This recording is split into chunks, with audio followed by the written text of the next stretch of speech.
All right, I'm a day late, but I've got a new ring light. I've not tripped over the cord of it yet. It appears to be working, and yeah, I don't even know if I'm that cranky today. So we'll see how this review goes, or these reviews. Whatever, words are hard, people. Anyways, I'm Taylor. This is the Cranky Comic Book Review Show. It's my last Cranky Comic Book Review Show of 2022. It's been a year for comics. I will have a best of 2022 at some point in early 2023.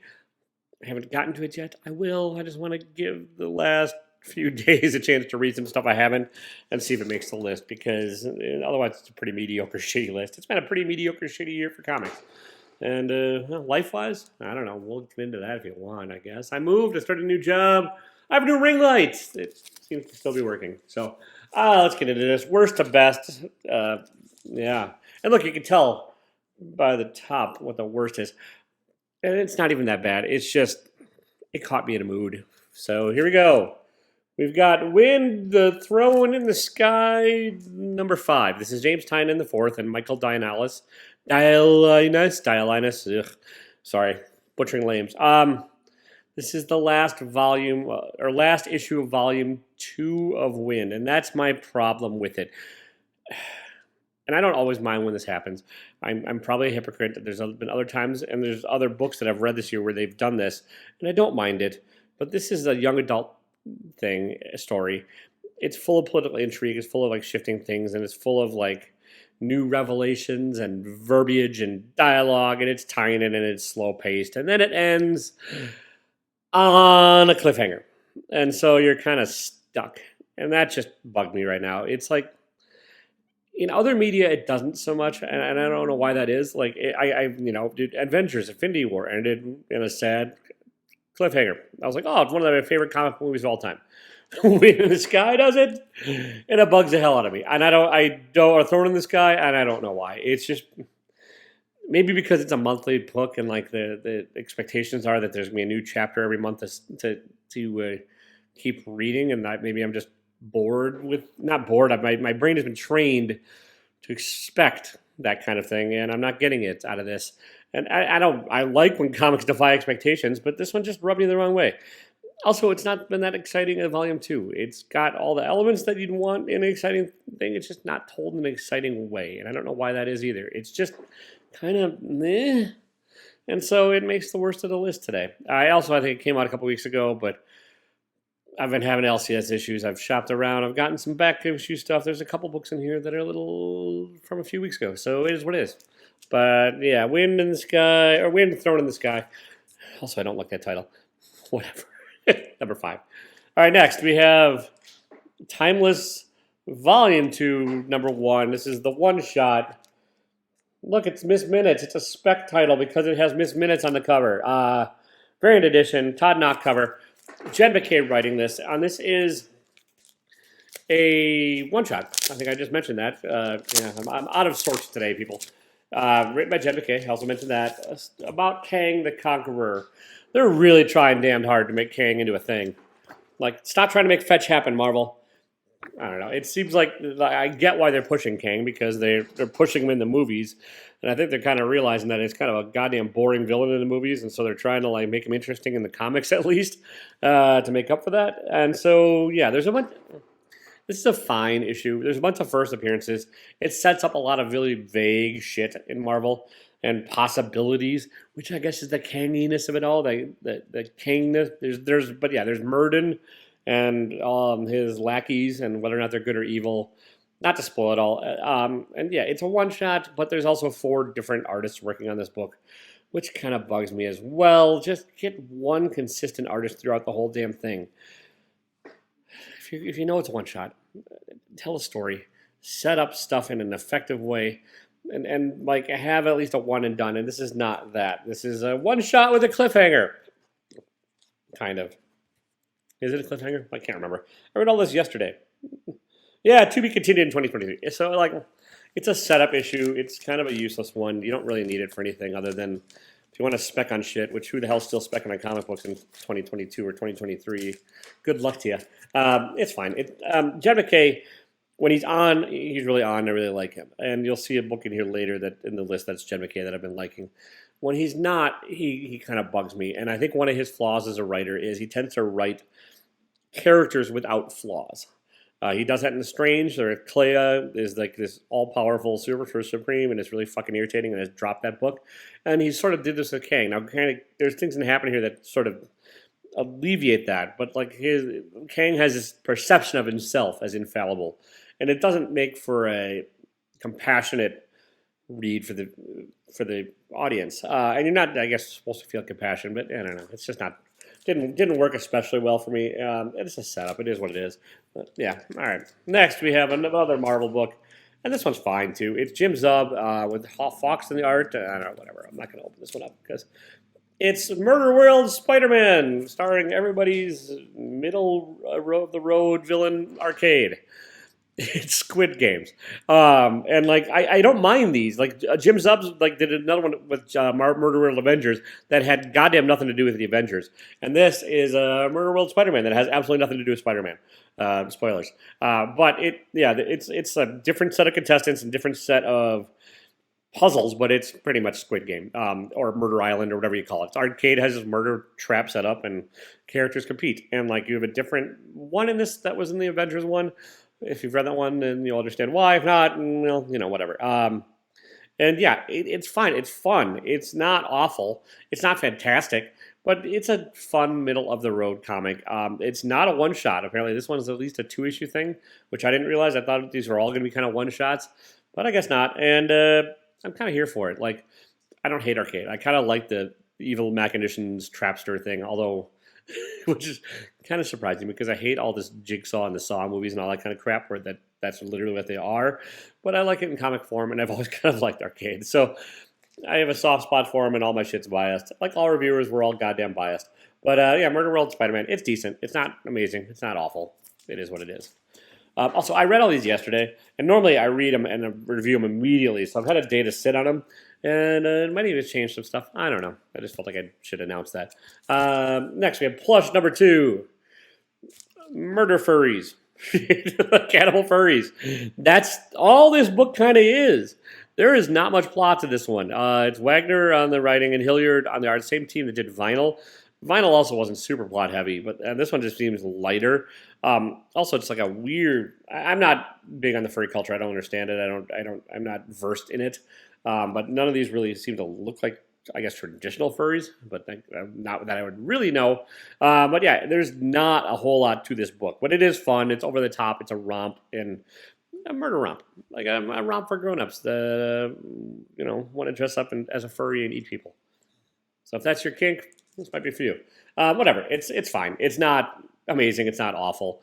Will I keep up with it? I don't think so. I gave it 2 issues, and I was like, well, we'll see how it's going. And it's going okay, I guess, but it's not enough to wow me and not enough to keep me super interested in it. So there we go. And next we have Dead Boy Detectives number 1. These are characters from the Sandman universe. They've had their own thing for a bit, I think. I don't know. I was kind of out of comics for a bit, and I know they made other appearances. They appeared first in Sandman, and now this is a miniseries starring them, written by Pornsak Pichetshote. Sorry if I'm butchering that. The writer of The Good Asian, and Jeff Stokely on the art. And this is a murder mystery case with the detectives, although it's not even really set up as a murder mystery yet in this issue. It's more of a setup, and like the boy detectives who are undead, like ghostly detectives, kind of at a crossroads with their life. Get it? Life because they're undead, and trying to figure out stuff, and they're not really sure of what to do. It's an interesting setup issue. It really is, and I'm digging it. I probably will give it another issue at least. The art's fairly sparse and cartoony by Jeff Stokely, which I don't mind. It's not the grim and gritty kind of goth death thing that Sandman had going for it, which is also fine. It's a different tone and different characters. But yeah, it's a decent book. It's not even like the kind of horror elements aren't all that presented in like a crazy horrific manner in this. So yeah, I liked it. It's just not a whole lot to talk about in this one yet, because it is kind of a setup thing. So we will see. I'm going to give it one more at least and go from there. Yeah. So, Dead Boy Detectives. if you like the characters, you probably like it. If you're not, it's not gonna probably wow you or win you over. But whatever. All right, next we have Hitomi number 3. This one also came out, I think, a couple weeks ago. But my LCS. Anyways, I got this at a different shop, and this is written by this is Tak and Isabella, art by Isabella Bazzanti. It's a revenge story. A young girl whose parents and everything were killed, and now she's training under a Ronin to learn how to fight and get revenge. And this is sort of the training issue of the book, but it's not 100% what you'd expect. Like the lessons that like this girl learns are not traditional or not don't go the way that I thought it would go, and I kind of dig it. It's like fairly brutal and fairly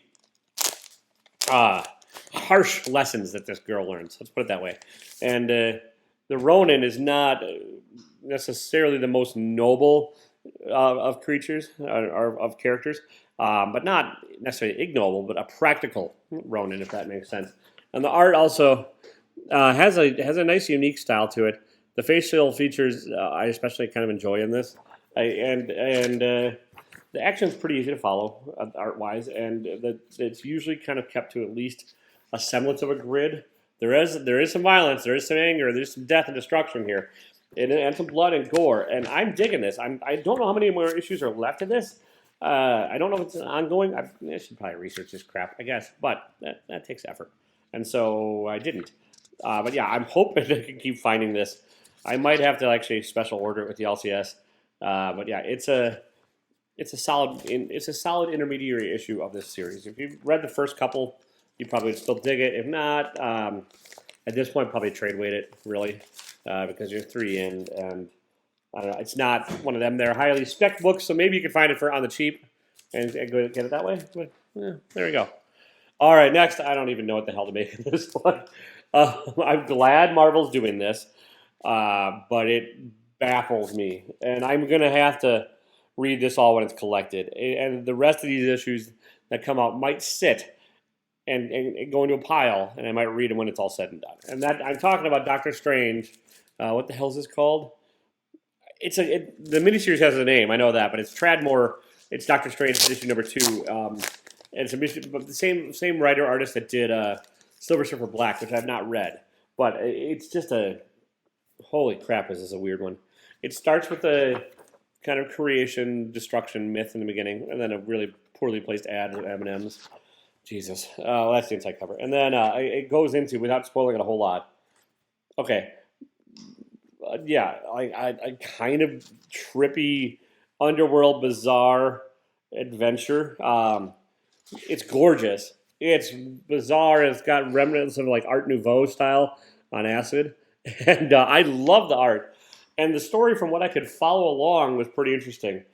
It's just that it's such a bizarre mind trip of a parable that it is kind of hard to follow along in that regard. I just kind of found myself lost and enjoying the ride. And so that I didn't know where to put this one review-wise, so I put it kind of in the middle of the stack. If you want a trippy art experience that you're kind of just happy that Marvel's doing something goddamn different and letting this go, I'd say pick this one up. If you're looking for something that's a Doctor Strange story that's a neat kind of compressed, compact story that's like easy to digest, easy to understand, definitely skip this because it's not going to be for you. But if you just want like a gorgeous art experience where you're okay being lost and okay being like in the weeds and like just kind of along for the ride without knowing what the absolute hell is going on, or you want something to hang on your wall as a blacklight poster, then pick this up. I don't remember what the hell the name of the miniseries is. It's not on the cover, but what is it? Yeah, I don't even know. I don't know. Just it's Tradmore. It's to do Doctor Strange. It is bizarre as all hell. I think the first issue I called a blacklight poster in book form, and that's kind of this too. It's just if you want to like drop some acid and hang out and sort of digest a comic book more than reading it, this is it for you. From what I understand, people, my body's a temple. I would never do untemplish things in a temple. But yeah, Doctor Strange, issue number 2. Next, Jed MacKay, in a character I like, and this probably is bias, and I admit it, but whatever. Moon Knight, issue number, whatever the hell this is. This is issue number, what the hell issue number is this? 18. Peach Momoko variant cover. I don't know, I kind of dug it. The cover. This is Jed MacKay. He's been solid on Moon Knight. It's Sabatini on the art, Federico Sabatini, who I don't like as much as Capuccio, and I think the Sabatini's weaknesses are really portrayed in this issue. However, it's a fun ass Marvel comic where, like, if you want a main character that has flaws, but they're all pushed to the background and not really dealt with, Moon Knight. And then you just want like a kind of badass way of him fighting a bunch of vampires, Moon Knight. And that's kind of what Moon Knight has been. It's been like a lot of badassery with not a lot of depth. And I'm okay with it. I don't think every Marvel comic has to be an indecipherable blacklight poster. And I also don't think every Marvel comic has to be award-winning literature. It could just be fun. And that's this. This is a lot of fun. It's not going to probably win the awards. It's not going to make my top list of comics of the year, most likely. I don't know, maybe. We'll see. It's been a weak year, like I said. But I'm down for it. I'm enjoying it. I'm hoping Capuccio is back on the art soon. Sabatini's art reminds me of that, but like there's just doesn't have the dynamism. It doesn't have the fluid inkiness that Capuccio has, and like it's not bad. It's a solid substitute artist, and like the quote unquote trick that's used in here is a fun one as far as Moon Knight goes. I do think though, and this is tied back to the Jed McKay's stuff on Timeless. He's got to start introducing some flaws to these characters, and he's got to start like having the hero's journey where they knock him down a peg and then learn something. And that's not been the case with Moon Knight. It really wasn't the case with Strange. Certainly not the case in Timeless. You just have to like put these characters through the ringer a bit, and like that's what he's not doing here. He's putting everybody else through the ringer with Moon Knight, and it's a fun thing. But at some point, it's like, okay, I get it. Moon Knight's kicking a lot of ass, but it's fun. It's great. It's awesome. At some point, I think you need to like have Moon Knight get his ass whooped. like every good hero needs good villains and needs to get his ass whooped. And there's the potential of this. There's an ending here that sort of sets maybe up, but it hasn't happened in 18 issues. Hoping it happens soon. Still fun. All right, next. We're combining these because it's my goddamn review show, and I'm going to try and make it a little faster. So, Strange Academy Finals 2 and 3. I had a bear of a time finding issue number 2 for whatever reason. My LCS, which I talked about, didn't have it, and then so I had to hunt it around. A couple different LCSs didn't have it. Finally found one. And then issue number 3 came out this week. It's fun. I talked about ad infinitum Strange Academy previously, the previous volume. I don't think Finals is as strong. It's the same creative team. It's still Scotty Young and Roberto Ramos, the art is still fantastic. Delgado's coloring I don't love in this new volume. I think it's a little too bright and saturated, and the story feels a little compressed and rushed. I don't know if like the creative team is going to be done with this book soon. I hope not. I hope they're in for a longer haul, but it just sort of feels like the first, especially 12 issues of Strange Academy, really had room to breathe. We had room to introduce the characters. You get to learn to like the characters, to hate the characters, to like feel that you're involved in their lives at this Academy of Magic. Especially Emily Light, who is the ostensible main character in the first thing. That is all shifted in this. Emily Light is not necessarily the main character, and at least in the first 3 issues. And there's been some jarring transition. Like the transition from issue number 1 to issue number 2 seems fairly jarring and abrupt. And then 2 and 3, these two kind of read like one issue as far as what's been happening in it. And it's still good. It's still solid. But I think like the stuff that happened in here could have been stretched out to like 4 to 5 issues. It's pretty dialogue heavy, pretty dense. And I'm not saying the plot, because there's not a whole lot of plot in these two, but I do think that like some of the character stuff and some of that works could have been spread out a bit and paced a little differently. It's still a lot of fun. It's still one of Marvel's better titles. Like both Moon Knight and Strange Academy are probably really the only 2 Marvel books I'm still reading on any kind of regular basis. And I'm liking it. And I'm hoping it actually does. If it is rushing to a conclusion, which it sort of feels like, I'm hoping it's a satisfying one. But yeah, if you've been reading this far in, you're going to already know what I'm talking about with all Strange Academy stuff. If not, this is not a great place to pick it up. Hunt down a trade of the previous volumes, hunt all that kind of stuff down. Like you're going to not necessarily be lost here, but you're probably not going to have any kind of attachment to the characters or really give a shit as to what's going on.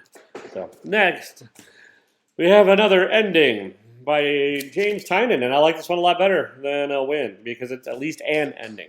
It's an ending with the possibility of future stuff, but given the Substack-iness and the whatever, I think this is Tynion has done at DC. This was his last book, and it's taken forever. I don't know if that's going to happen. But Nice House on the Lake, issue number 12. It's the ultimate issue, right? That's how you do it. The penultimate is the issue before the ultimate. Whatever. Last issue of Nice House on Lake. It's Alberto Martinez Bueno on the art and Jordi Belair on the colors. Gorgeous book. It's been a gorgeous book throughout. Probably the brightest coloring of all of them in this issue by Jordi Belair, and I think it does kind of like symbolize an ending or at least some kind of resolution in here. And it's a satisfying resolution. The issue, comic issue. The problem I have with this, and I don't know if it's a creator problem or a publishing problem or what, is it has just taken what feels like for fucking ever to get this out. It's a 12-issue maxi series.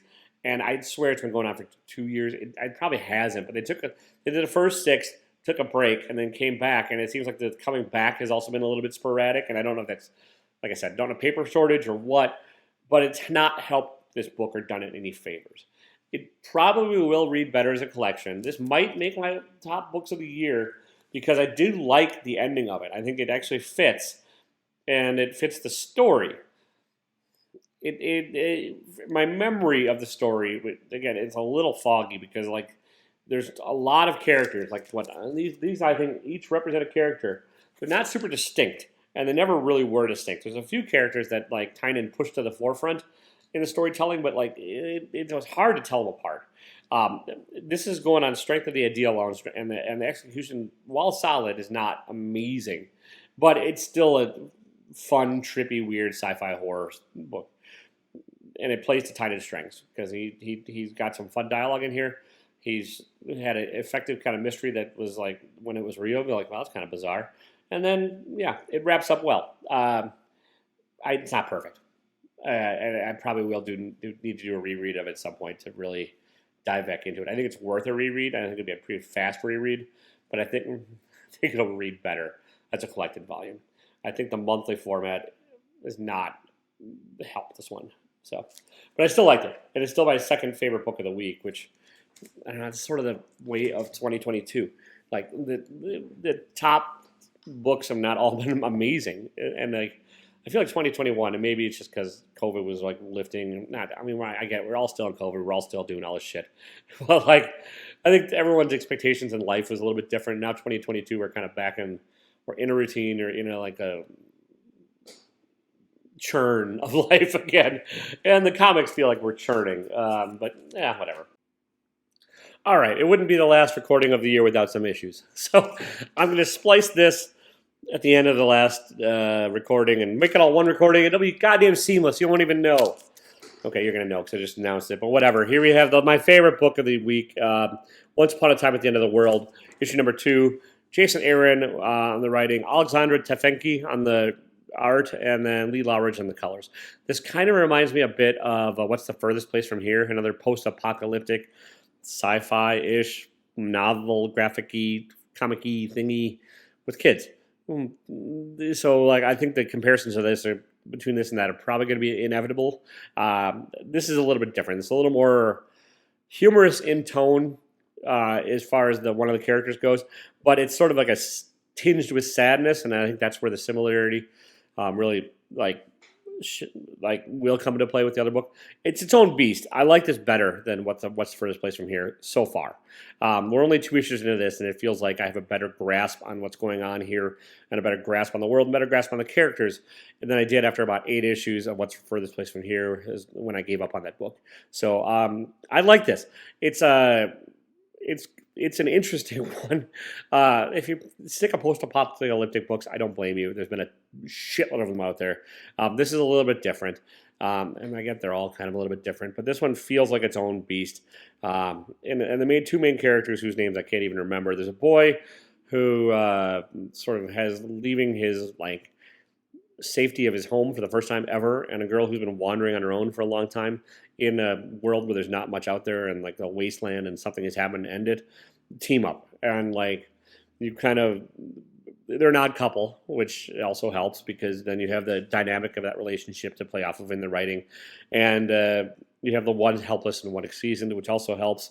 And yeah, it's not probably going to win any awards, but I do like Jason Aaron when he's writing his own stuff generally, and I think this is a pretty strong start. I like this a lot better than any of the stuff he's been doing at Marvel lately, and I like Alexander Tefenki's art on this quite a bit. It's its own kind of weird style that's not necessarily crazy cartoony, but it's, well, I mean, it's got some elements of cartooniness and exaggerated characters, and not necessarily what you'd call like superhero anatomy and stuff. But it's not like crazy top, like over the top silly. I think Lee Lauer's colors help it quite a bit to set the mood, and I'm enjoying this book. It's a pretty strong start. You could probably hunt down the first one pretty easily. I'm guessing it didn't sell out. This one was a little bit harder for me to track down because I don't think it was very heavily ordered. I think people slept on the first issue, but we're only 2 issues in. My favorite book of the week. Not going to make my top books of the year, but we've been over that. So, all right. Let's see if I can actually splice this crap together and make some kind of coherent video. We'll see. And yeah, I'm going to get out of here. It's the end of the year, people. I don't know. Drink some tequila. Make some resolutions you're never going to keep. And promise you're going to change everything about yourself and everything about the world in 2023. And have that last about a week and then go back into the doldrums and sink back into the rut that you call your life. But while you're doing all that, don't be a dick. And I'll see you next year. Later.